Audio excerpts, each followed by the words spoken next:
Hello friends, this is Somdeep Ghosh. Welcome to my channel. Today I am going to talk on a very important subject of BSc Agriculture third year, and the name of the subject is renewable energy. And this is also a topic of environmental science, and I have covered almost important points of renewable energy in environment science video. So if you want to know more or about connectivity between renewable energy sources and environment, you can watch my previous video on environmental science. So in this video I will talk on only upon environment, that is renewable energy sources. ठीक है दोस्तों, अब हम start करते हैं। अब मैं सबसे पहले बात करता हूं कि व्हाट आर रिन्यूएबल एनर्जी। मैं आपको एक इंट्रोडक्शन देना चाहूंगा कि रिन्यूएबल एनर्जी वो एनर्जी सोर्सेज है जो नेचर में अपने आप रिन्यू हो जाते हैं, रिप्लेनिश हो जाते हैं, और हम उनका प्रॉपर यूटिलाइजेशन सस्टेनेबल लेवल पे कर सकते हैं। ठीक है, अब मैं आपको टाइप्स ऑफ रिन्यूएबल एनर्जी की बात करते हैं। सबसे पहले आता है solar energy, then wind energy, hydro power energy, bio energy और जियोथर्मल एनर्जी। इसमें जो सोलर एनर्जी है, आप जानते हैं कि सोलर पैनल्स है, उनसे जो एनर्जी हम कन्वर्ट करते हैं फोटोवोल्टेक सेल्स के हेल्प से, तो this is solar energy. Wind energy में हम क्या बात करेंगे? विंड एनर्जी के अंदर विंड मिल से जितनी हमको एनर्जी मिलेगी उस पर। फिर हाइड्रो पावर एनर्जी के अंदर बेसिकली क्या है कि डैम्स में टरबाइन से जो एनर्जी हमें मिल रही है उससे कन्वर्ट करके हम, ठीक है। फिर उसके बाद बायो एनर्जी के अंदर हम बेसिकली फोकस करते हैं प्लांट्स, बायोफ्यूल्स की बात करते हैं, बायोडीजल की बात करते हैं, जो मैं आगे आपको कवर करूंगा। फिर जियो थर्मल एनर्जी के अंदर, जो जियो मीन्स अर्थ, थर्मल मीन्स जो टेम्परेचर, हाँ ठीक है। तो अर्थ का जो इतना हाई टेम्परेचर है सरफेस के, अंडर सरफेस के, तो उसके टेम्परेचर या फिर उसकी हीट को हम किस तरीके से एनर्जी में कन्वर्ट करेंगे। ठीक है, converting the geothermal energy into heat energy, and heat से हम डिफरेंट टाइप्स ऑफ एनर्जी में कन्वर्ट करेंगे। ठीक है, तो अब हम आगे चलते हैं। अब हम बात करेंगे सबसे पहले types of biomass. So biomass क्या है, द क्वेश्चन अराइजेस। तो बायोमास वो है कोई भी लिविंग ऑर्गेनिजम्स है, ठीक है, उसके अंदर का जो ड्राई वेट है, ठीक है, दैट इज ऑलमोस्ट बायोमास। वो अपने लाइफ टाइम में कितना मास उस अपने अंदर कंजर्व करता है। जैसे आप यहाँ एग्जांपल देख सकते हैं, मैंने यहाँ बता रखा है garbage, crops, alcohol fuels, landfill gas और वुड गैस। ये बेसिकली ये सब मिलके बनते हैं बायोमास। ये डिफरेंट टाइप से कैटेगराइज किए गए हैं। ठीक है, आप समझ जाएंगे। अब आगे चलते हैं। अब हम बात करते हैं sources of biomass. This is most important, इससे आपको समझ में आ जाएगा व्हाट एक्चुअली बायोमास इज। सबसे पहले हम इसमें बात कर रहे हैं कि एग्रीकल्चर क्रॉप्स एंड रेसिड्यूज। तो एग्रीकल्चर क्रॉप है, वो जो पूरा क्रॉप है वो भी एक बायोमास का एग्जांपल है। अच्छा, उसके जो रेसिड्यूज है जो बच जाते हैं, जैसे स्ट्रॉ है और भी जितने प्लांट वेस्ट है, ये सब किसके अंडर में आते हैं? ये भी है बायोमास। फिर सीवेज वेस्ट, म्यूनिसिपल वेस्ट है, सीवेज वेस्ट है, ठीक है, राइट, ये भी बायोमास में आता है। फिर म्यूनिसिपल सॉलिड वेस्ट, ये भी इसमें आएगा। इसके बाद इंडस्ट्रियल रेसिडुअल वेस्ट और फॉरेस्ट क्रॉप्स। तो ये सारे बायोमास है कि जितना जो मास है कोई भी लिविंग ऑर्गेनिज्म अपने थ्रू आउट लाइफ के अंदर कंजर्व करता रहता है अपने बॉडी में, तो ये बायोमास के अंडर में आता है। ठीक है, अब आगे चलते हैं। यहाँ बात करेंगे, अब सीधे पॉइंट पे आते हैं। Let us talk on important point, very high yielding topic, biofuels towards a greener future.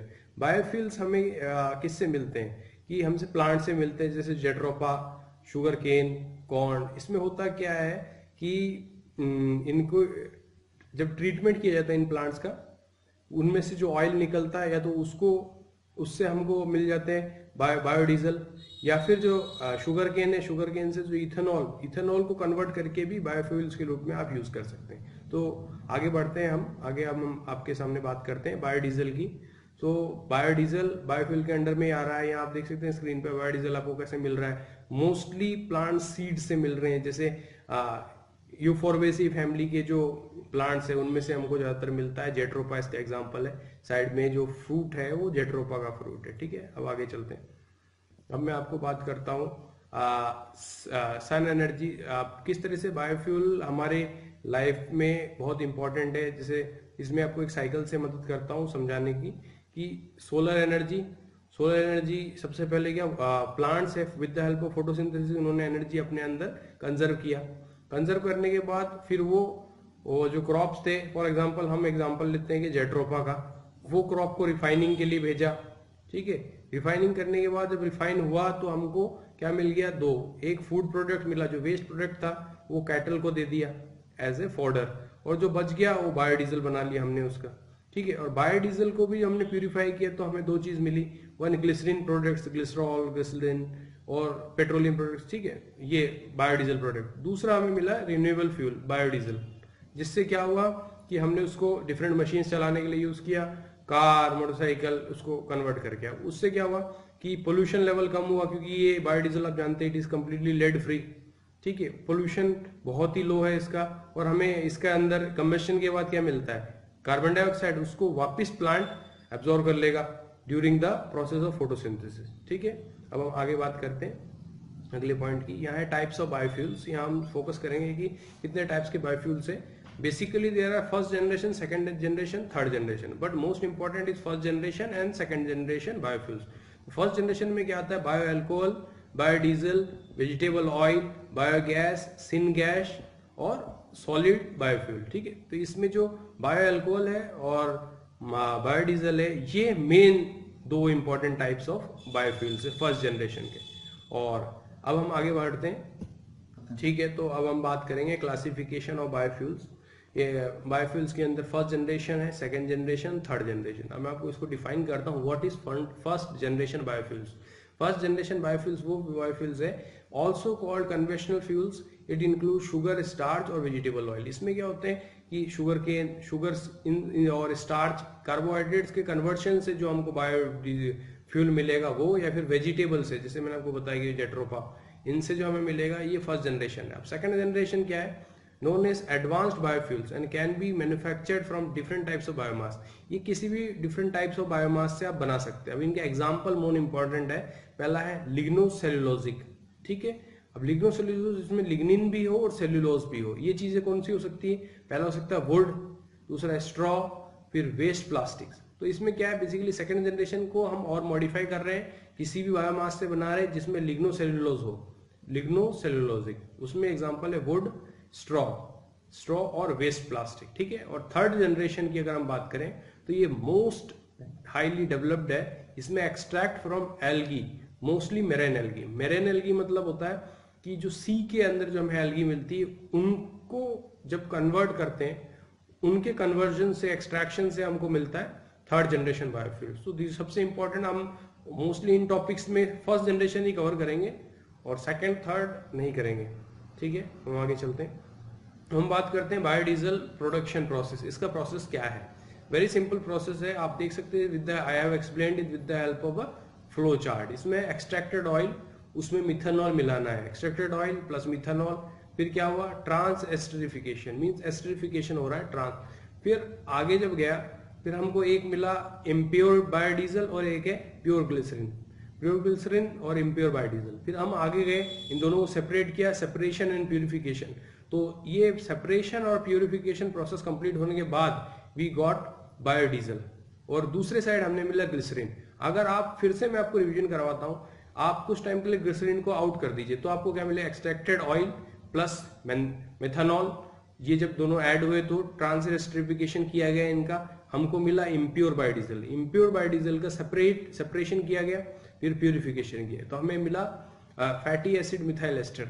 ये फैटी एसिड इथाइल मिस्टर को ही हम बायोडीजल कह रहे हैं, दैट्स इट। आगे बढ़ते हैं, अब हम बात करने वाले हैं जेट्रोपा कुर्कस। जेट्रोपा कुर्कस एक्चुअली बोटेनिकल नाम है जेट्रोपा का। इसकी सीड्स को यूज किया जाता है बायोडीजल बनाने के लिए। अब कैसे बनता है, पहले मैं आपको प्रोसेस आपके सामने स्क्रीन पे, जेट्रोपा कुर्कस सीड्स है, फिर उसका ऑयल एक्सट्रैक्शन किया गया, आप जानते हैं विद प्रेशर और ग्राइंडिंग, ठीक है, जो भी तरीके से। फिर वो जो ऑयल मिला उसको ट्रांस एस्टरिफिकेशन किया गया, करने के बाद क्रूड बायोडीजल मिला। क्रूड बायोडीजल के बाद उसको वॉशिंग टैंक में डाला गया, वाटर अप्लाई किया गया, फिर वॉश कर दिया गया। उसके बाद हमको मिलता है प्योर डीजल, और वो डीजल इंजन में चला जाता है, मतलब रेडी टू यूज बायोडीजल। ये तो होगा इधर। और साइड प्रोसेस में आपको बताऊं तो जब आप ऑयल एक्सट्रैक्ट करते हैं तो उसके बाद जो वेस्ट बनता है वो है ऑयल केक, वो एज ए मेन्योर के रूप में यूज हो जाता है, खाद के रूप में, ठीक है। और फिर उसका डिटॉक्सिफिकेशन करते हैं। अगर क्योंकि इसमें पॉइजन होता है तो वो एनिमल फीड के रूप में यूज हो जाता है, ठीक है। फिर आप यहाँ देख सकते हैं ट्रांस एस्टरिफिकेशन के बीच में दो प्रोसेस है, एक है अल्कोहल और कैटलिस्ट। जब हम ट्रांस एस्टरिफिकेशन में यूज करते हैं अगर, तो हमें क्रूड ग्लिसरॉल मिलेगा और क्रूड ग्लिसरॉल से रिफाइंड ग्लिसरॉल मिलेगा, उससे सोप्स या कैंडल बन सकते हैं। It is not of our use but था, इसलिए मैंने आपको समझा दिया। Our focus is only on how to make biodiesel. फिर से एक बार रिवीजन करते हैं। जेट्रोपा कुर्गस सीड लिया, उसका ऑयल एक्सट्रैक्ट किया, फिर उस ऑयल जो हमें मिला उसका ट्रांस एस्टरिफिकेशन किया इन ट्रांस एस्टरिफिकेशन रिएक्टर। उसके बाद हमें मिला क्रूड बायोडीजल। क्रूड बायोडीजल से वॉशिंग टैंक में गया, वॉशिंग टैंक से वॉश होके प्योर बायोडीजल बना और फिर डीजल इंजन में चला गया, ready to use. Very simple, आप इसको 2 बार मेमोराइज कर सकते हैं देखकर। अब मैं बात करता हूँ, इट इज ऑलमोस्ट सेम। अब हमने बात की थी जेट्रोपा कुर्गस की, अब हम बात कर रहे हैं sugar cane, that is saccharum officinarum, इसका बॉटेनिकल नेम है। इससे एक्सट्रैक्शन करके आप कैसे बायोडीजल बनाएंगे, इसको कैसे बनता है? सबसे पहले शुगर केन का जूस एक्सट्रैक्ट किया जाता है। फिर वो जो जूस है उसका फर्मेंटेशन किया जाता है, आप जानते हैं fermentation with the help of east. और फर्मेंटेशन के बाद डिस्टिलेशन हुआ, और डिस्टिलेशन के बाद हमको जो अल्कोहल मिल रहा है, इथेनॉल मिल रहा है, वो एज ए बायोफ्यूल के रूप में यूज हो सकता है। That is actually not biodiesel but it is biofuel.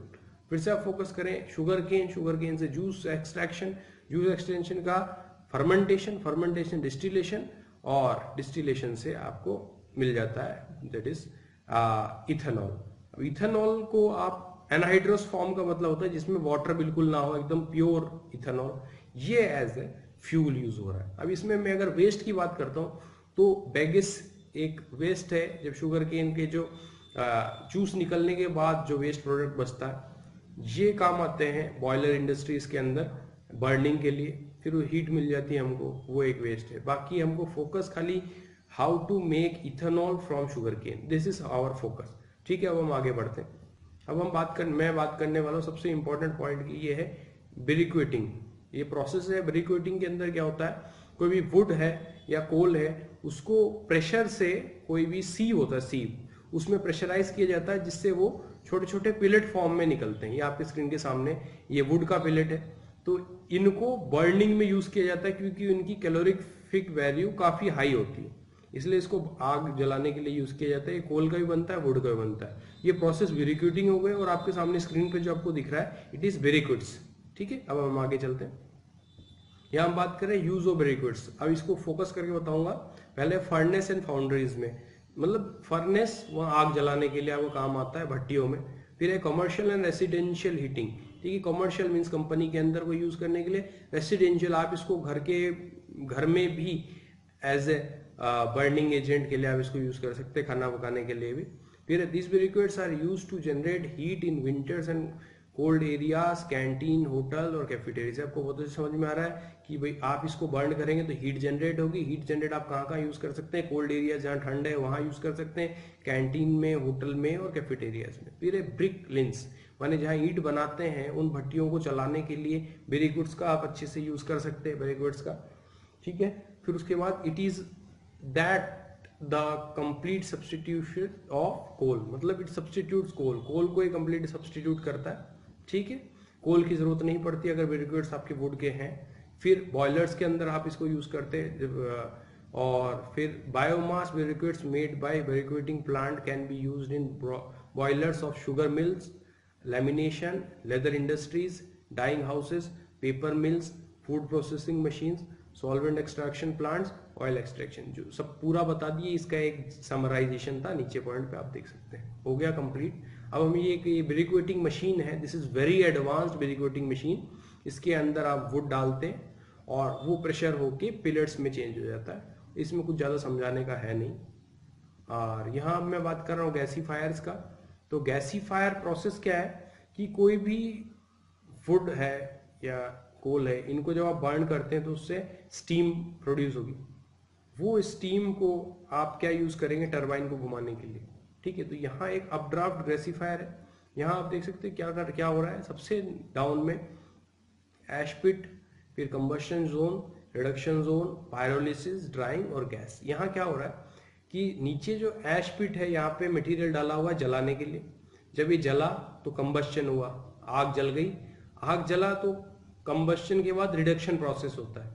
Reduction process होते हैं पायरोलिसिस जोन। ये पायरो का मतलब होता है फायर। ये जो जोन है pyrolysis zone, it is a place जहां आग जल रही है, और उसके बाद ड्राइंग जोन में कन्वर्ट हो जाता है और हमें गैस मिल जाता है। इस गैस से हम टरबाइन चला सकते हैं, कोई स्टीम इंजन चला सकते हैं, दैट्स इट। ये अप ड्राफ्ट गैसीफायर है, इट इज मोर एफिशिएंट। फिर नेक्स्ट मैं बात करता हूँ सेकंड टाइप ऑफ, ये डाउन ड्राफ्ट है। डाउन ड्राफ्ट में भी ऑलमोस्ट सेम है, डिफरेंस मैं आपको बताता हूँ। यहाँ पे ऐश पिट नीचे है, लेकिन एयर देने वेंटिलेशन नीचे नहीं है, ऊपर है। उसके बाद आता है रिडक्शन जोन, फिर कंबस्शन जोन। उसमें कंबस्शन जोन पहले था अप ड्राफ्ट में, डाउन ड्राफ्ट में रिडक्शन जोन पहले है, फिर कंबस्शन जोन, पायरोलिसिस में फायर जोन, फायर जोन के बाद ड्राइंग जोन, ड्राइंग जोन। और वो आप हमें जो गैस मिल रही है वो नीचे मिल रही है, जबकि मैंने आपको बताया था आउटलेट जो था अप ड्राफ्ट के अंदर ऊपर था, डाउन ड्राफ्ट में आउटलेट गैस का नीचे है। ठीक है, दैट्स इट।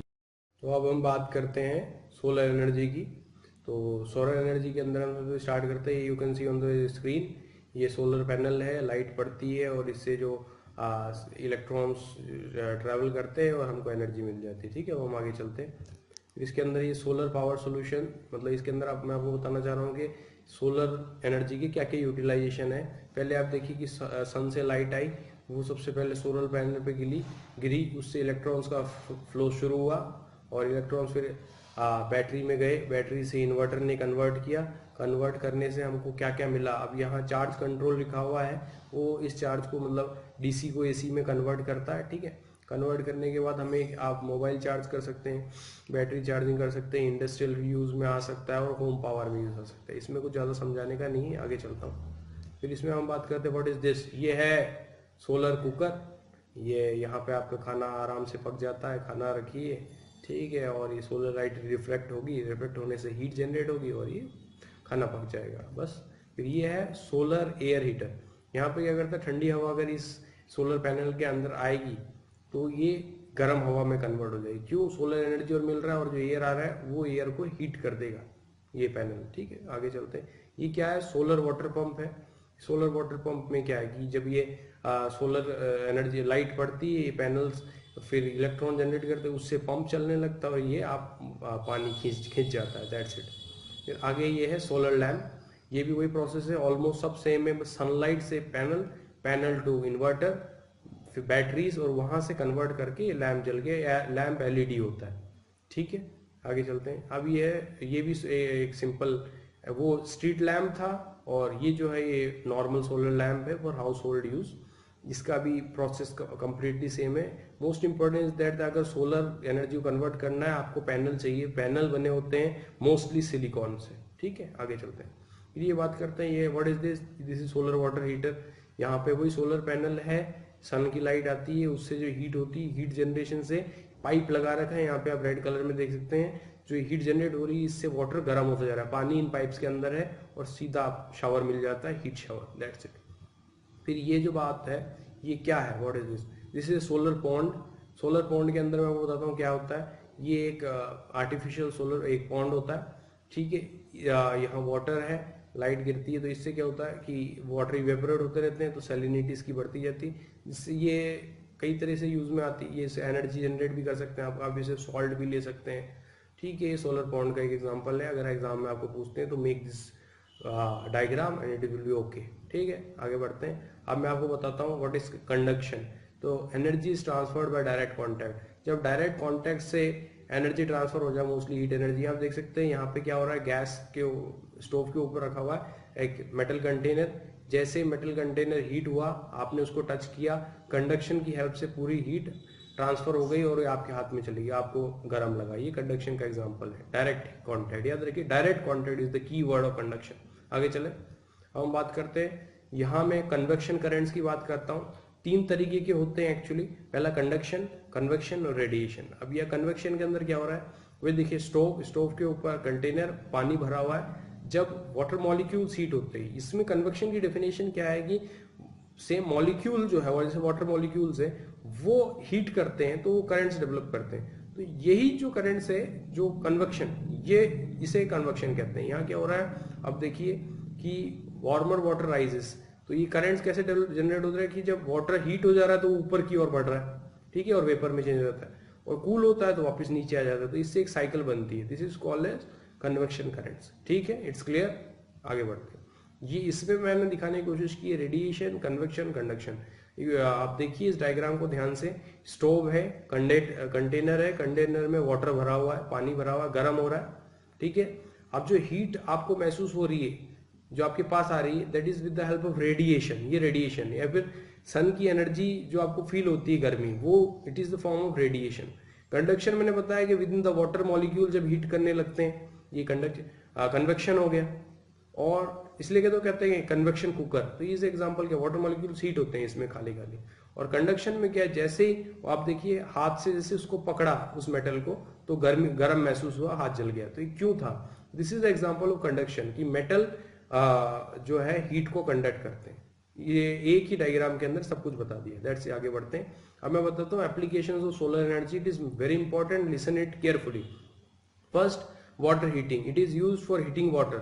फिर है air heating for agriculture industrial application. कहाँ बहुत ज़्यादा ठंड है अगर, तो जो ग्रीन हाउसेस के अंदर ये पैनल्स का यूज़ किया जाता है टेम्परेचर को मेंटेन करने के लिए। फिर है हीटिंग एंड कूलिंग बिल्डिंग, समझ में आ गया, cooling building with the help of solar heater, solar air heater. फिर है cold storage for preservation of food को प्रिजर्व करता है। फिर फूड फॉर कुकिंग मैं बता ही दिया, सोलर कुकर। फिर ग्रीन हाउसेस के अंदर क्या करते हैं, ये इंफ्रारेड जो रेडिएशंस है उसको ये कंजर्व कर लेता है, सनलाइट को ट्रैप कर लेता है। फिर है डिस्टिलेशन ऑफ वाटर, ये एक प्रोसेस होता है जिसके हेल्प, सनलाइट के हेल्प से आप वाटर को डिस्टिलेशन करते हैं, डिस्टिल बनाते हैं। फिर उसके बाद वाटर पंपिंग, आप समझ में आ गया, मैंने आपको समझा दिया। वाटर फर्नेस, ठीक है। फिर पावर जनरेशन, एनर्जी मैंने आपको कंप्लीट एग्जांपल बताया, सोलर लैम्प, सोलर कुकर। और पावर जनरेशन में सोलर बैटरीज है, सोलर इन्वर्टर है, ये सब काम के हैं। फिर सोलर फोटोवोल्टेक सेल्स, ये भी मैंने आपको समझा दिया है। सो आप मोस्ट इंपॉर्टेंट ये पॉइंट्स है। अब आगे चलते हैं हम। अब हम बात करने वाले, यहाँ मैं आपको एक पूरा मैकेनिज्म समझा रहा हूँ कि कैसे सोलर एनर्जी कन्वर्ट होती है इनटू इलेक्ट्रिकल एनर्जी। ध्यान से देखिए, सनलाइट को ट्रैप किया ये फोटोवोल्टेक मॉड्यूल ने। ये सोलर प्लेट है, सिलिकॉन की बनी हुई है। यहाँ से जैसे ही पड़े, सिलिकॉन ने इलेक्ट्रॉन जो है लूज किया, वो रिलीज इलेक्ट्रॉन सीधा पहुंचा आपके चार्ज कंट्रोलर पे with help of DC, direct current बोलते हैं इसको। ठीक है, और उसके बाद बैटरी से जोड़ दिया आपने ये चार्ज कंट्रोलर को, बैटरी से जोड़ दिया। और फिर आगे देखिए यहाँ पे इन्वर्टर है। इन्वर्ट क्या करता है, एक्चुअली कन्वर्ट करता है। फिर उसके बाद ये लोड्स मतलब जो भी चीज आपने लगा रखी है, जो भी मशीन आप चलाना चाहते हैं। और यहाँ यूटिलिटी पावर, मतलब लाइट जलाएं आप, ठीक है, आप सोलर रेफ्रिजरेटर भी आते हैं, या कोई भी यूटिलिटी जो आप नॉर्मल इलेक्ट्रिसिटी से चलाते हैं, कोई भी ऐसे डिवाइसेस को, उसको आप बहुत ही आसानी से सोलर फोटोवोल्टेक एनर्जी से भी चला सकते हैं। That's it, it's very easy.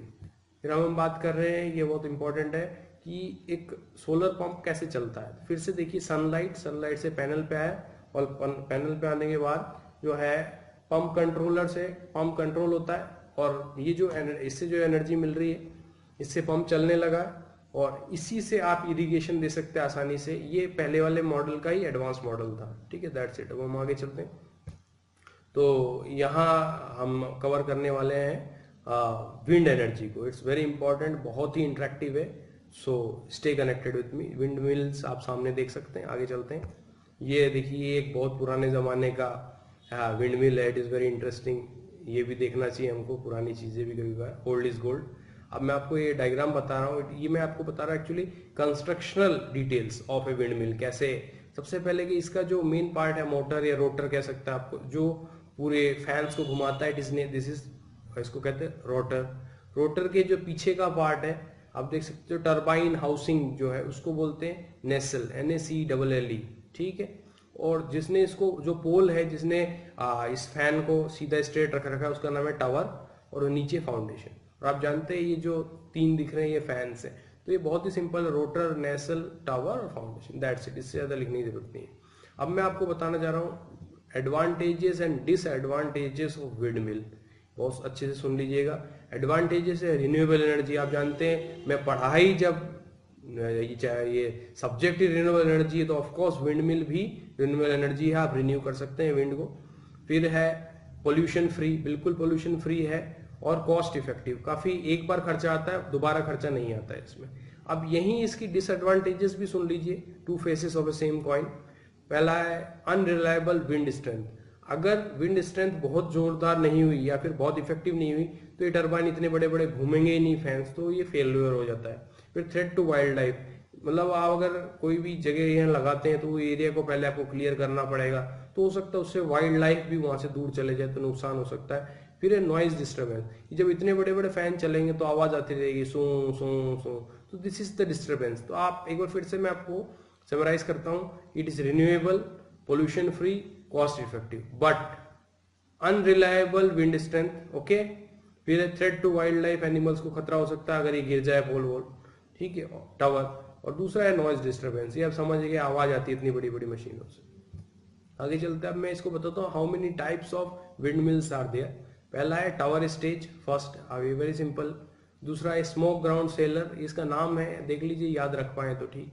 फिर उसके बाद है थर्ड नंबर में पोस्ट, इसके देखिए आप, इसमें 4 फैंस है, ठीक है। फिर उसके आगे होलो पोस्ट, इसमें कुछ ज्यादा समझाने का नहीं है, देखिए और try to memorize it if possible. आगे चलते हैं, और इसी से हमने कवर कर लिया। तो अब हम बात कर रहे हैं बायोगैस, ठीक है। तो आप स्क्रीन के सामने देख सकते हैं, this is a ideal biogas plant. यहाँ पे क्या हो रहा है मैं पहले आपको समझाने की कोशिश करता हूँ। पहला बताता हूँ ये कौन सा टाइप है, ये KVIC टाइप, मतलब khadi village industrial corporation type biogas है। इसको मैं आपको समझाने की कोशिश करता हूँ, लेट अस एक्सप्लेन। तो पहली बात यहाँ पे क्या होता है कि इसके अंदर आप जो काऊ डंग है, गोबर है, उसको इस साइड फिल किया जाता है मिक्सिंग टैंक के अंदर, उसको डालते हैं, और डालने के बाद ये सीधा पाइप के थ्रू इनलेट डाइजेस्टर के अंदर पहुंचता है, और वहां पहुंचने के बाद इसका एनारोबिक डाइजेशन होने लगता है, एंजाइमेटिक डाइजेशन हो जाता है। फिर उसके बाद मीथेन गैस बन जाती है, कार्बन डाइऑक्साइड गैस, और भी सल्फर डाइऑक्साइड गैस। इसमें मोस्ट इंपॉर्टेंट जो बायोगैस है वो है मीथेन, ठीक है। फिर वो ऊपर आ जाता है गैस होल्डर के अंदर, वहां से आप देख सकते हैं कि गैस कंट्रोल वाल्व से जाकर सीधा आप गैस स्टोव में कनेक्ट हो जाएगा। तो ये आप होम यूज गैस कर सकते हैं इसमें बायोगैस के रूप में। और यहाँ क्या हो रहा है, आप सेकंड साइड में यहाँ देखिए, जो पार्टीशन वॉल के बाद क्या लिखा, आउटलेट। भाई इनलेट से काउडंग गोबर अंदर आ गया तो बाहर निकला, स्लरी के रूप में निकला। अब इसके लिए क्या है, आउटलेट पाइप, ओवरफ्लो टैंक। अब यहाँ ये जो वेस्ट प्रोडक्ट है ये यहाँ जमा हो जाता है। ये किस लिए काम आता है, ये एज ए मेन्योर के रूप में यूज हो जाता है, खाद के रूप में इसे आप वेस्ट को यूज कर सकते हैं। तो ये इसका प्रोसेस है। अब हम आगे चलते हैं। अब मैं बात करने वाला हूँ ये इसका नाम याद कर लीजिए, जैसे जनता टाइप, ठीक है, जनता टाइप ऑफ बायोगैस प्लांट। इसमें डिफरेंस क्या है, सबसे मोस्ट इंपॉर्टेंट था कि पहले वाला फ्लोटिंग टाइप था और ये वाला नीचे है जनता टाइप का जो ये है, ये इन दोनों के कंस्ट्रक्शनल डिफरेंस है। यहाँ पे आप देख सकते हैं कि इनलेट और जो मेन डाइजेस्टर के बीच में एक चैम्बर है, वहां पे ये चैम्बर नहीं था, और आउटलेट और चैम्बर डाइजेस्टर के बीच में भी एक चैम्बर है। तो it is the main difference, ठीक है। अब ये प्रोसेस कंप्लीटली सेम है, बस ये गैस आउटलेट आपको मिल जाता है और फिर स्टोव तक पहुंच जाता है। It's very simple. अब मैं आपको बताने वाला हूँ सबसे इंपॉर्टेंट चीज कि what is the difference between this KVIC and Janata type of biogas plant, ठीक है। तो पहला डिफरेंस अब हम बात कर रहे हैं, आप यहाँ स्क्रीन पे देख सकते हैं। फर्स्ट मैं KVIC टाइप की बात करता हूँ। KVIC यहाँ कैपिटल इन्वेस्टमेंट काफी हाई होता है, पैसा ज्यादा लगता है, कॉस्ट ऑफ मेंटेनेंस है वो भी काफी हाई है, इसकी लाइफ स्पैन है 30 साल तक, ठीक है। और फिर ये स्टील, इसका जो गैस होल्डर होता है वो स्टील का बना होता है। फिर फिफ्थ पॉइंट है कि locally available materials can't be used for, इसके लिए आपको स्पेशलाइज्ड इक्विपमेंट्स और मटेरियल चाहिए, ठीक है। आप इससे लोकल या फिर जुगाड़ से नहीं बना सकते। 6 पॉइंट है the space above the movable drum can't be used, इसके जो मूवेबल ड्रम है, फ्लोटिंग ड्रम है, उसके पास का जो स्पेस आप उसको कोई और पर्पस के लिए यूज नहीं कर सकते। फिर 7th में effect of temperature during winter is more, मतलब ये आप जानते हैं जैसे टेम्परेचर कम होता जाता है ये गैस भी कम होती जाती है, और जैसे टेम्परेचर बढ़ता है गैस बढ़ता है। तो यहाँ बता रहे कि जो जनता KVIC टाइप जो है इसके अंदर इफेक्ट पड़ता है, मींस गैस कम बनना कम हो जाता है। और 8 पॉइंट है the gas is release at A pressure of 8 to 12 centimetre of water column. ये बता दिया आपको 8 to 12 सेंटीमीटर वाटर कॉलम के बराबर ये गैस जनरेट होती है, रिलीज होती है। और it is suitable for processing animal डंग, ये एनिमल डंग या गाय का गोबर के लिए ही ये काम आता है।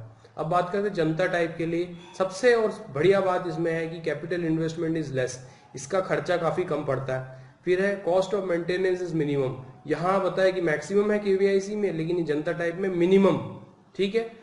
खर्चा भी कम है लगाने का और मेंटेनेंस कॉस्ट भी कम है। लाइफ स्पैन जो इसकी है, is life span of plant is comparatively more. अगर यहाँ लिखा हुआ है कि एक्सपेक्टेड 30 साल है, तो यहाँ उससे भी ज्यादा है, ठीक है। और स्टील होल्डर जो है यहाँ पे रिक्वायर्ड नहीं है, स्टील का जो गैस होल्डर है वो जरूरत नहीं है, वो दूसरा नॉर्मल गैस होल्डर से भी काम चल सकता है। फिर entire plant can be constructed with local available materials, माने लोकल स्किल, लोकल लोग और आसपास के लोग और आसपास की चीजें मिलकर आप जुगाड़ के हमसे मतलब आप इसको लोकल मटेरियल से डेवलप कर सकते हैं, कुछ बाहर से मंगवाने का जरूरत नहीं है। फिर the space of the plant can be used, जो प्लांट है मतलब प्लांट मतलब पेड़ नहीं, ये जो कंस्ट्रक्शन मटेरियल पार्ट है इसके ऊपर भी आप स्पेस को यूज कर सकते हैं। फिर effect of temperature during winter is less, इसका कुछ कंस्ट्रक्शन मॉडल ही कुछ ऐसा है कि यहाँ पे टेम्परेचर डाउन होने का विंटर का कोई इफेक्ट नहीं पड़ता और गैस बराबर बनती है। फिर क्या है यहाँ पे, the gas is released at A pressure of 90 centimetre of water column. यहाँ पे देखिए यहाँ 18 सेंटीमीटर है, यहाँ पे 90 सेंटीमीटर है, ये इसका बहुत बड़ा डिफरेंस है। It is suitable for processing of materials along with animal डंग, माने इसके अंदर आप प्लांट वेस्ट को भी यूज कर सकते हैं। मोस्ट इंपॉर्टेंट थिंग, अब इन दोनों को मैं कंपैरेटिव स्टडी करके बताता हूं। अब फोकस कीजिएगा ज्यादा। कैपिटल इन्वेस्टमेंट केवीआईसी में ज्यादा है, कैपिटल इन्वेस्टमेंट जनता में कम है, ठीक है। कॉस्ट केवीआईसी का मेंटेनेंस ज्यादा पड़ता है, यहाँ कम पड़ता है। लाइफ स्पैन 30 ईयर्स है और यहाँ 30 ईयर्स से भी ज्यादा कंपैरेटिवली मोर। फिर यहाँ पे है स्टील गैस होल्डर चाहिए, यहाँ पे steel gas holder not required. फिर है लोकल मटेरियल से आप जनता केपीआईसी टाइप मॉडल को नहीं बना सकते, लेकिन जनता टाइप मॉडल को आप जनरल लोकल चीजों से बना सकते हैं।